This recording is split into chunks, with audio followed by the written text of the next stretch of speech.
Southern Nevada is abuzz tonight with stories about the crash of an unknown object and the alleged sighting of strange creatures in the backyard of a Northwest Valley home. So it was last night that 8 News Now investigator David Charnes reported about how Metro Police responded back on May 1st after receiving a strange call from a very frightened family.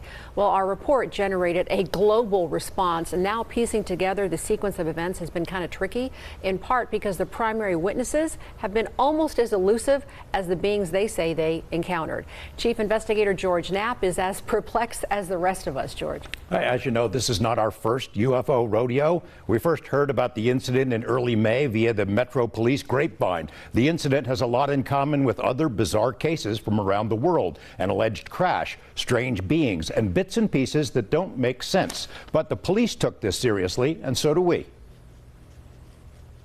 Just before midnight on April 30th, skywatchers across several western states saw a bright fireball streak through the heavens. A police officer working in the Northwest Valley caught a glimpse of the colorful object on his body cam. At nearly the same time, a Ring camera in the area recorded a strange noise and what sounds like a crash.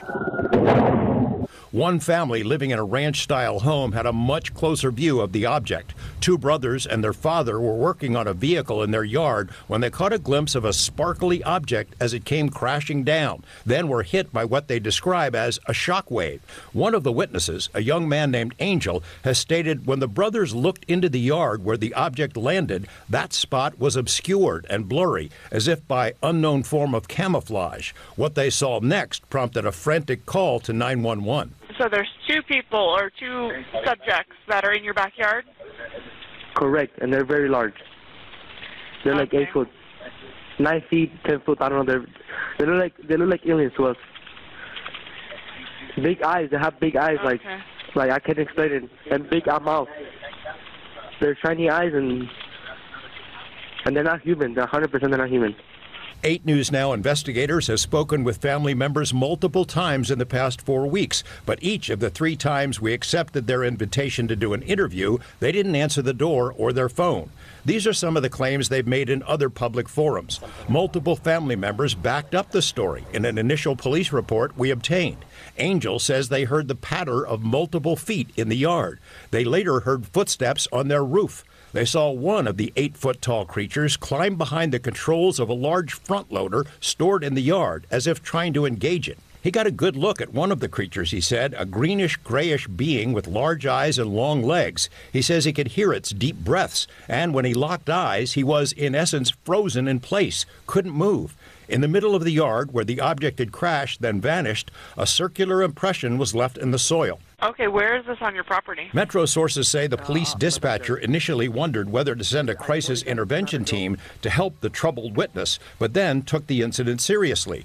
2 officers arrived 38 minutes after the call, and by then had heard from other officers. They proceeded cautiously and managed some nervous laughs. I ain't dealing with that.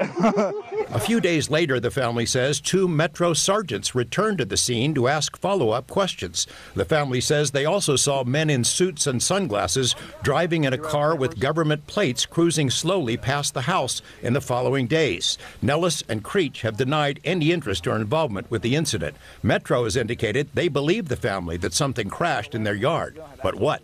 Someone else has access to it. You mentioned, George, in that piece that they were frozen because so many people have been critical of, like, why didn't they get their phone out? Why didn't they shoot the video? Do we know if there's even any video of this incident? Yes and no. So there's a surveillance camera in the backyard. The property owner keeps that because he's got a lot of expensive equipment there. What we were told is that at the moment this thing comes down and crashed, this camera went out, and it was out for a couple of minutes. When it came back on, the object was gone, but the circle was there. We've been told by Angel in multiple phone conversations that he shot video of the creatures.